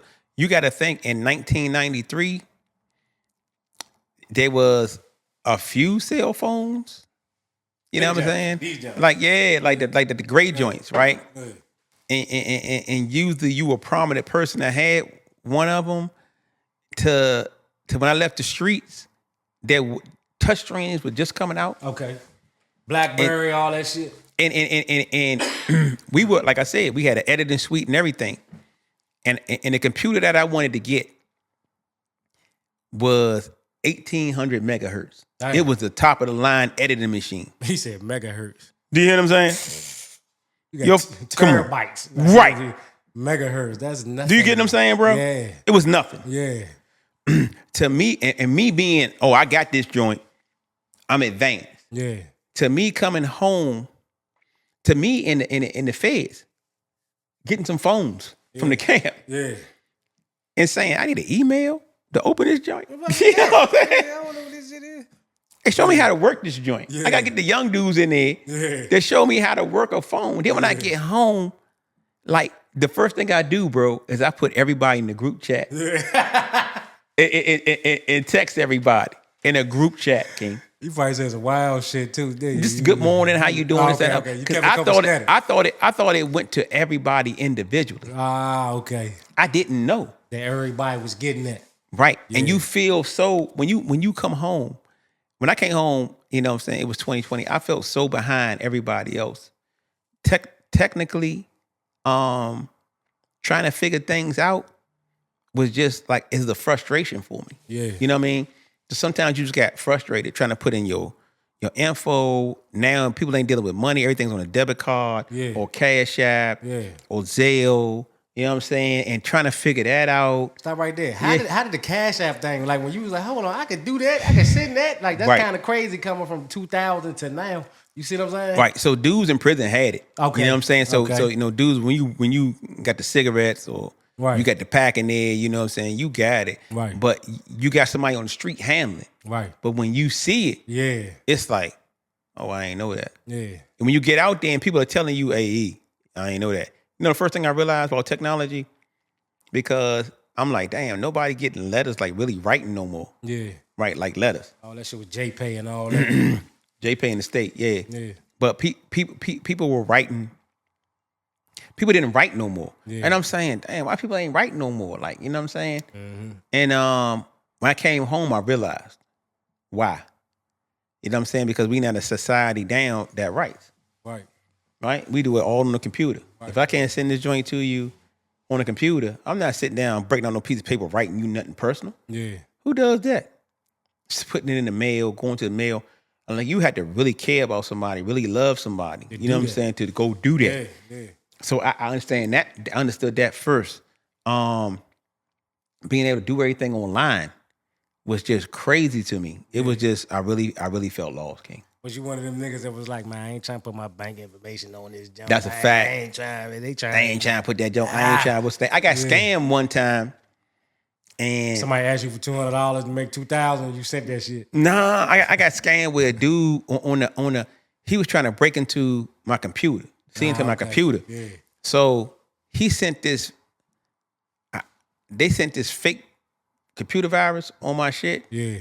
and if I pressed on it and gave him permission to get my computer so he can fix it, Yeah. he would have my shit. Yeah. And let me tell you something. Somebody sat down there and watched me doing this Yeah. and didn't say nothing. And when I look back and seeing how they was seeing, when I look back and seeing what they was doing, Yeah. I told the dude, nah. And they was like, man, you was gonna really do that? And I'm sitting there saying, bro, you don't realize I've been locked up for so many years. Yeah. For so many years, King. Like, I don't really know. Yeah. And you feel out of touch. Yeah. Another thing was, people will message you and hop in your DMs, but you can't message them back. Yeah. Because if you do, you a creep. You know what I'm saying? Yeah. Or you know somebody, you go in their DMs and say, hey, what's up? I ain't seen you in a minute, this, that, and the other. They be like, why you hopping in my DM? What? I mean, it's a message. This what it's direct here message. for, man. I'm supposed to use Well, it. how some cows can I message you? Yeah. I'm supposed to wait for you to message me? Yeah. Because if I message you, I like you. I don't like you. I'm just saying I've been locked up for a certain amount of time. Yeah, I ain't seen him. Yeah, it's some weird, It's some goofy. super weird stuff. Like, you know what I'm saying? Like, it was just weird, bro. Yeah. And it's a whole culture with that. Right. And depending where you at and what geographical location, it's a certain culture with that too. Right. And I'm sitting there saying like, man, wow, it's just a lot. You know what Different I mean? times. With different times. Yeah. All right, let's get in a couple more questions, man. You rocking and rolling. Let's see. All right, this one from Spook, man. What should we do as black men in today's society to create a better environment and community for our generations to come? Yeah. You did? Right. You hear me? Talk to him about that. So one thing we got to do is have a strong economical base. So with somebody that came on I was watching, and he was saying why we don't have a black community, and one thing we don't have is we don't have a priority on some couple of things, and one thing is this, that we don't have a priority on policing ourselves. We wait for the police to police us. Right? People that say, who are you, the police? And I'm saying, nah, nigga, you on my front lawn. Yeah. And you need to respect everybody's front lawn on this jump. Or when you come, just go down in a minority community, go down and break everybody's windows and go in their car. I'm not supposed to feel some kind of way about that. Right. I'm not supposed to police that vagrant behavior. Right. I'm not supposed to do that. Right. I'm supposed to shut the hell up and let you break my window. I'm supposed to stick to this code. And caught the 250 because, but the code that dude stuck by, it's a false code. Talk about that. So the code omerta that everybody say you supposed to shut up and don't say nothing. That only went for people that looked like you. Right. That was in the same thing that you do. You were able to tell on people that didn't look like you and wasn't able to do that. And we the only, and this is why I don't subscribe to that, the same ideologies I subscribed to before. Because it puts you at a disadvantage. Because economically, if I hop back in the streets, you know what I'm saying? Dude got an advantage over me. Yeah. Because I'm not going to tell on nothing. Exactly. But dude may tell something on me. Right. And I can't count that this dude don't tell nothing on me. So how can I win? Exactly. I can't win. Yeah. How can I win? So getting back to this old murder and not telling when somebody going to do something and going back to us policing ourselves. We used to police ourselves. And let me tell you something. In the streets, we used to police ourselves. Right. Right. The mob police themselves. Right. Right. They ain't go to police for nothing. Right. Police ourselves. Police our own neighborhoods. Police our what's the name? The Black Panthers. Their whole thing is about policing ourselves. our community. I don't need you to police my community because you don't know how to. Right. I'm going to enforce certain rules and regulations and this, that, and the other. You can't come around here with them sticks, fully automatic, looking for a shot, and there's 10 kids out here, Can't do that. Nah, catch them somewhere else. Yeah. Don't come in my community doing that. Yeah. Don't do that. Right. I'm going to police that. Yeah. Because I'm not saying don't go get your man. I'm just saying don't do it here in my community. Yeah. I got a right to say that. That's real talk. That's real talk. Yeah. if I'm in a crew, because in DC we got crews, Right. right? I'm in a crew, and in every single gang, I don't know, and I'm on a talk show host. I mean, I'm on a talk show with two dudes in prominent, they friends of Larry Hoover, right? They got a manifesto. They got rules. You break the rules, it's punishments with that. Right. And it's levels of punishments with that. It's not a gang out here that you don't break a rule and they don't got a punishment for that. Right. Disciplinary action. They on disciplinary action. When I'm in my crew, we had punishments for that. Right. You know what I'm saying? I mean, down to the point that, yeah, Slim, I seen such and such hollering at shy girl. Yeah. No, that ain't what I was doing. Oh, well, you owe $250. Yeah. Because you ain't supposed to be talking to shy girl in no the first position that make us think that. So you owe $250, nigga. Put it in the kitty. You gonna buy the drink today. Yeah. It was a punishment for your actions. And I'm gonna go back to the whole concept of us as a community don't respect authority. Check this out. And you do it now. When you was a little kid, when Miss Johnson said something to you, when you was outside on the block doing something, what you do? Right. I'm gone. Yeah. Miss Johnson don't say something, I'm gone. I'm out of there. Yeah. Because Miss Johnson gonna tell my mother. Man, Miss Johnson tripping. Let's go down there. Yeah. We gonna go over there around back. because we respect authority. It ain't F Miss Johnson. Yeah. Throw rocks or shoot at Miss Johnson. Yeah. Because we respected authority. Real because she was trying to police and show us that policing ain't about betraying your community. Now, it's bad because, and I wrote something about this, that they don't infiltrate our communities to betray our communities where I can't even trust my neighbor. Yeah. And that's what they want because my neighbor might tell on me for a little piece of change because they so economically strapped. And then they're going to say, well, I ain't going to tell you that you're telling on them. I ain't going to tell them you can tell on them. But what's Shy and them doing? Yeah. I'll take this $1,000. Yeah. You dig what I'm saying? And keep me posted. And yeah, just keep me posted. I got you. Yeah. You know what I'm saying? Because I want this $1,000. And I betray my community over it. And it's a lot of that in the community. But they don't do the other communities like that. They do our community like that. At all. You dig what I'm saying? So then it creates some type of, it breaks our ability to be able to police ourselves because we rather have the police police us than us police ourselves. If we police ourselves, then if the police come to me and say something, you know what we do? We go right back and say, man, the police try to offer me $1,000, man, to tell on y'all or to say something about y'all. Man, I'm not doing nothing like that. Get y'all shit together. Yeah, y'all gotta get y'all stuff together, bro. Yeah. You can't be out here when this is that. Let me tell you something. When I was little, I was fascinated walking back home. I was fascinated by the streets, right?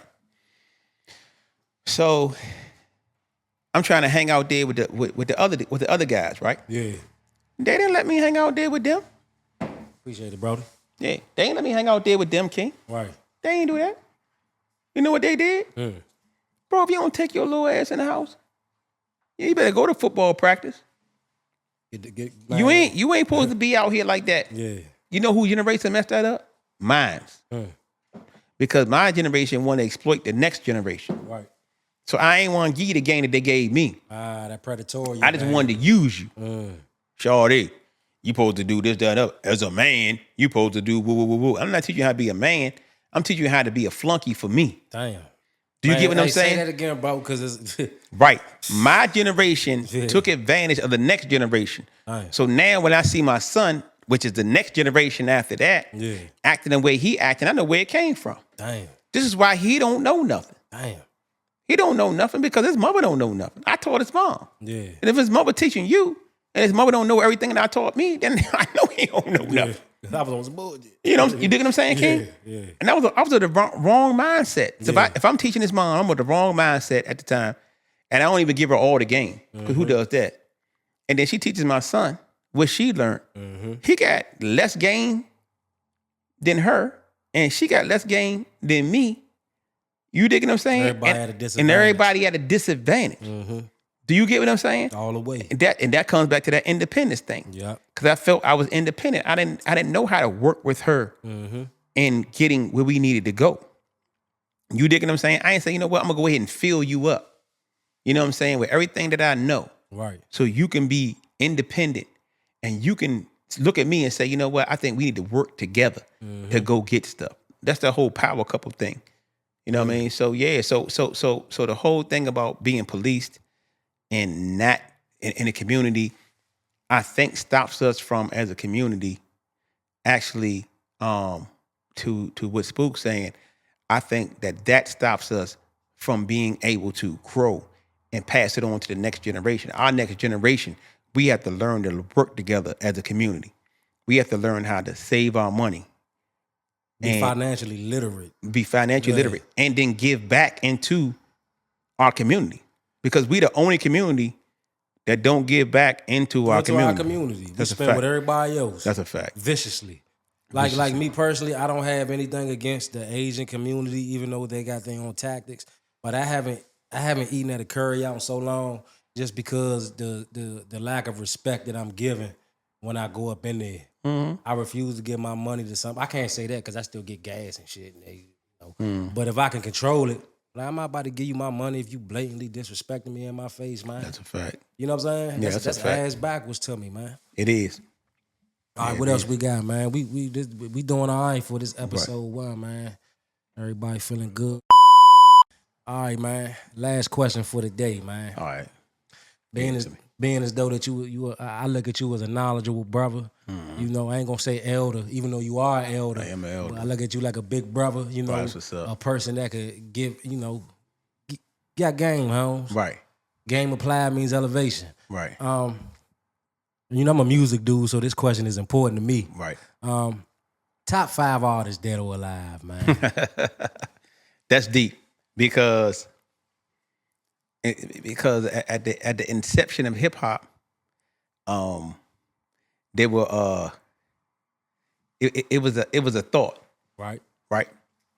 And one thing about hip hop, it always and see, to me, rap and rap's derivatives are the elements of hip hop. Right. So hip hop overall is just there, right? Because it's a whole new sound, right? And when people hear it, they don't really understand it, like the super old music, the hip hop, hippie to the hip. What they was really doing is introducing. There was no sound like that ever. Right. So they were saying that this is what this is, and I'm making that sound, right? And throughout the course of the years, you got to think the best rapper dead or alive is you get into kind of like the Michael Jordan argument. Yeah. And my Michael Jordan argument is this, because a lot of people think, and a lot of people say that they never seen Michael Jordan play. Right. I wasn't a Michael Jordan fan. I was a Laker fan. Okay. You magic Right. all day. I'm Magic. I'm what's the name? I couldn't stand Michael Jordan. Yeah. Right. But I never seen nobody. Do what the fuck he did. It's like watching Tom Brady. Okay. You get what I'm saying? Hate him or love him. Hate him or love him, and people love Mike. Yeah. And the same thing with hip hop. I remember when hip hop was about nobody could sound the same. That was a big part of hip hop. Big part. If you sound like somebody else, they'll tell you biting my style. Yeah, You know what I'm saying? yeah. You taking my style from me. Go get your own, man. Right? So we went from that to kind of like the personification, what was going on in the streets. And the reason why I gravitated so much to hip hop, because there was no news media outlet to tell the stories and what black people were and brown people were going through. That's a fact. There was nothing else but hip hop. That's a fact. Hip hop told you these stories, the good and the bad, That's a fact. the personifications, the braggadocio, to everything. Mm-hmm. And to me, what makes the top 5 rappers alive or dead, what makes that to me would have to be the people at the highest height of their height that encompass all of that. So it's kind of hard, because there were a lot of people that had different types of rap styles. For me, my top 5 dead or alive would definitely be, and it's no specific order, right? For me, when Jay-Z came out with Reasonable Doubt, he was talking about being in the streets and being vulnerable because at the time nobody told you what was going on. Yeah. Nobody told you how to cook coke up. Yeah. Nobody told you this. Nobody told you what to do in the streets. We all, as a collective, were like machines. Yeah. Like we didn't ever tell how we felt about the stuff that we are going through. Jay-Z was the first person to give that vulnerable side Yeah. of somebody selling drugs. Logistically too. And logistically. Before that, you had so many different lyricists, right? For the times. Because back then, you just didn't talk about stuff. Like 50 Cent, when he made the Ghetto Quran, he got shot up. Because you just didn't talk about that. Yeah. So, again, it's like basketball to me. If all the older basketball players had the same medical technology right now, Yeah. all the same advances, training. if the same training, Yeah. the same dietary, Right. the same weightlifting, because you learn over years. It'd be harder to compare errors. It'd be harder to compare errors. Yeah. Because dudes are playing in Converse, bro. Right. Like Converse. Right. Drinking beer, going to go play a whole game. And playing with their nose from time to time. Right, in and that play motherfucking 82 locker room. games and didn't, like, come on, bro. And they play all 82 too. That's a, another thing. That's that a needs whole to be, thing. All 82. Back then, the rap was, let me get this to the mainstream. And let me tell these stories to people. And then it was people saying, you know what, we can take this to the mainstream. Yeah. And people were against them. LL Cool J, Will Smith. I'm trying to think who else. They kind of took it to the mainstream, right? To the point where though they became actors. Yeah. But you only remember that these jokers rap. Right. You dig what I'm saying? And these were prominent rappers back in the day. Yeah. You know what I mean? Yeah. And you sat there and said, man, you know, they pushed the envelope. Yeah. There was no, it was a point where as though, remember, there was a point where as though Michael Jackson was like one of the first people, black people, to be on MTV. Biggie Smalls and them, when they got on MTV, Yeah. that was unheard of. Right. Dr. Dre and Snoop Dogg was on the Rolling Stones magazine. That was crazy too. That was crazy During that for time. Murder Was the Case that they gave me. Yeah. So when I look back and say, damn, who's the best rappers dead or alive? I have to just go on who I like. And I'm gonna tell you who I like. That's fair. I'm going who I like. This is objective. I like Pop. I'm with you on that. I didn't like Pop when he was living. Yeah. I thought he was the hottest nigga in the world. Because he talked about shit he ain't had no business talking about. You don't never tell a dude that he fucked his wife. Yeah. Or nothing. That's all murder shit. Yeah. If I'm sitting there saying that I fucked the nigga, a dude's wife, Yeah. and put it in a rap, that's murder shit. Yeah. Right? I didn't really like him. I like Jay-Z. Yeah. Right? I think his flow was super duper dumb. Yeah. I'm old school, so I like DMX. Right. I think this I'm Joker. with you on that, man. Okay. I'm with you with X. And I'm gonna bring it all the way till now. Because there's other dudes I could throw in there, like Nas and all them, right? I think they just as good as these dudes. I'm talking about dudes that I liked, right? And then I like Drake Okay. because I think Drake stayed in this lane, Okay. right? I don't think Drake was trying to be a tough guy. Right. I think Drake was just talking about exactly what he talked about, Yeah. and he pushed the envelope on that. I got to interject right there. I know. I Go ahead. don't know if you heard enough of Drake music, but he kind of was straddling the line. I mean, but he was that You see what I'm saying? that dude. I'm not knocking if he was ever that dude or none of that. So But if we got $300 million, bro, you know, there's an element of. Let me ask you a question though. Hold on, I got something for you. Go ahead. So you just said Pac did some shit you ain't like, right? I ain't like it. All right, check this out. So Drake was kind of doing the equivalent of that. No, he was. When you say, And that's a perfect analogy because You know? when it comes to me, Yeah, I separate the doer from the deed. got you, And I separate the artist from the music. got you. I love Master P. Right. No, I love him. All right. Can't stand his music. Think it's trash. Yeah, yeah, That's a fact. yeah, And that's just me. yeah. I love Master P. It's your opinion. As a person, Yeah, that's a fact. yeah. Ultimate hustler. Man, what? Yeah, What they try to do to him? yeah. I love Jay Prince. Yeah. Love him. He ain't no rapper, but he's a, and the rapper like You respect the Scarface. Nah, I'm with you on Scarface, Face, bro. like to me, when Face talk, it just sings to my soul. Face is every rapper's favorite rapper. Right. So when I because he's talking about, if you listen to what Face talk about some deep stuff. I'm telling you. You know what I'm saying? And when you listen to his words, you like, oh my God, this dude is ridiculously deep. I think he's one of the greatest rappers that ever done it. I'm with you on that. You know what I'm saying? I'm big on Face, man. Now, it'd be hard to say that, but to take it over a period of time, Yeah.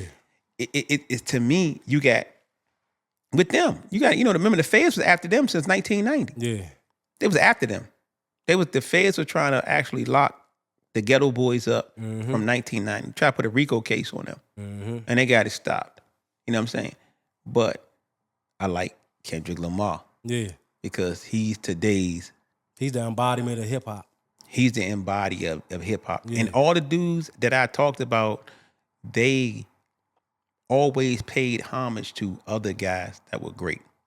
You know what I'm saying? Now, that would be my top 5. But they're dead or alive. Yeah. You know what I'm saying? And I think if all of them had a chance to work together, Yeah. and like right now in this music genre, it'd shut it down. It'd shut it down. I think if all of them were around the same age and they had the same, it'd shut that shit down. It'd be a whole nother type it's totally of different. It's totally different perspective. No, I could dig that. You digging what I'm saying? Yeah. So for me, coming through the earth, and I missed the whole 80s. Yeah. You know what I'm saying? And it's a lot of dudes in the 80s that really needed that really pushed the game forward. You know what I'm saying? LL Cool J is one of them. I seen him in his interview with He's definitely a pioneer, man. He don't get his credit in my opinion. At all. You see, and Joe, if you watch his interview with Charlamagne, you'll really see who LL Cool J is. Yeah. You know what I'm saying? And if you see the dudes that he was around at the time, and his mindset at the time, and I know what was going on at the time, you be sitting there saying like, God dang. Yeah, LL Cool J beat you the fuck up. He put them hands on you. And has. Yeah. He'll get Dudes with breaking in his house. He'll get with you. Yeah. Fucked him around. Yeah. Broke what's the name? Jamie Foxx jaw for playing around on the set. You know what I'm saying? Like that's what he do. Yeah. You know what I mean? Like, you know what I mean? And I get it, but pushing hip hop is the reason why I say Jay-Z, because I understand people hate the corporate avenue. Yeah. Right. But hip hop wouldn't be where it was at if he didn't push it to where it was at. Do you get what I'm saying? Yeah. Like if he ain't taking and push it, if Will Smith didn't take it where he pushed it, there would be. LL Cool J ain't take it where he pushed it, there would be no rappers that got chances for being actors. At all.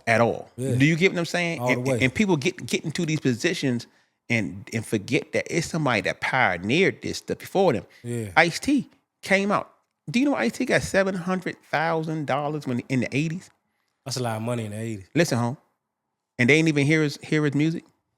I heard about that. He just straight up he pretty much negotiated his deal off like. And the dude say, I'm gonna listen to your tape. He say, for what? Yeah. You ain't gonna understand it. Yeah. You just know these people out here gonna do what's name? I need 700,000. And did it just like that. That's some gangster shit. Independent. Yeah. Eazy-E. I understand Ice Cube and them, because Ice Cube was the man back in the day. Yeah. He was the premier, he was the Drake back in the day. Yeah. Believe it or not, Ice Cube. Just to go off what you're saying, he had that pen.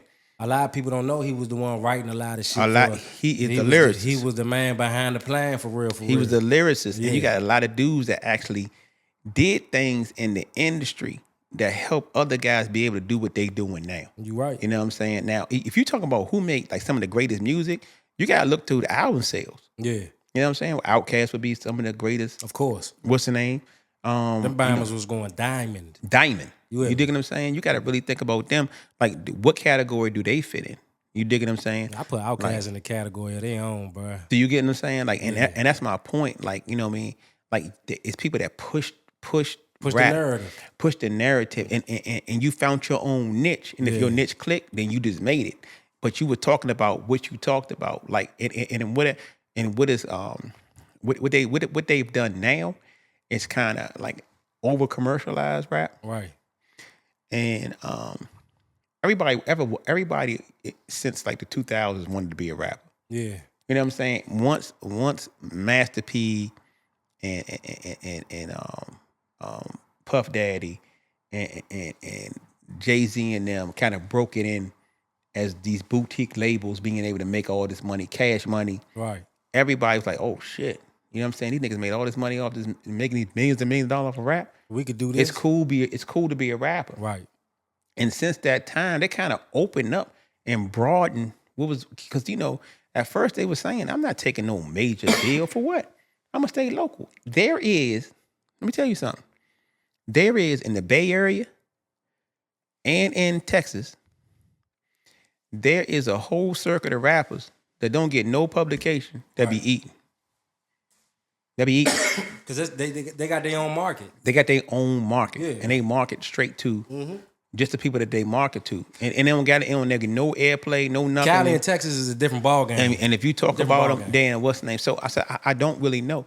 One of my own personal favorites is Richie Rich. Nobody really knows about California rap. Right. He just coming back out with his what's the name? He was the Jay-Z of California at one time. You know what I'm saying? So for me, that's my best. That's my top 5. Nah, I respect that opinion, bro. Yeah, that's my top 5. Hey, man, I feel like this was a good episode 1, man. Dealing with all the circumstances we done had to do to get this thing kicked off, brother. Hey, man. 848 the Great, my man. You hear me? That's what's up. We gonna go ahead and end this thing off. Hey, man, y'all make sure y'all tune in, like, share, subscribe, and don't forget to hit that like button, comment, all that good stuff. Right. Hey, man, we coming, man. New episodes, new merch. New merch. What you want to do, man? Talk to them, man. We're gonna do it all. These people, you know what I'm man. saying? We're gonna flood them. We're gonna do it in the legitimate way. The legitimate way. And make sure you connect with us on our Instagrams and our other pages that we got, man, so you can get a day-to-day outlet. You know what I'm saying? To just letting off, you know, your trauma, letting off your drama, and being able to come here and learn things. And you know, we just happy to have y'all, being a part of this podcast. I've been on my shit trying to find a way. I'm above ground now behind some bars today. Tell me what the lick read and I'ma find a place. Just keep pushing, don't worry about them past mistakes. You won't have to be the problem solver. Never let them get you off your rocker. I'm sending out a call to all the bosses. Time to recoup all the losses. Win, lose, or draw, you better fight. You're not guaranteed to make it through the night. Ho Chi men for the men. We militant, we going for the win. I got blood in my eyes. George Jackson never been the one to duck the action. Let's get it in. While these other Obama's copping, we moving in. Focus on your discipline. If not, I hope you listening. Solidarity will bring the truth about you. Only hang with niggas that'll shoot about you. That's some real shit. They only talk about you cause it's hard to walk without you. When they by themselves, I see the pressure hard to deal with.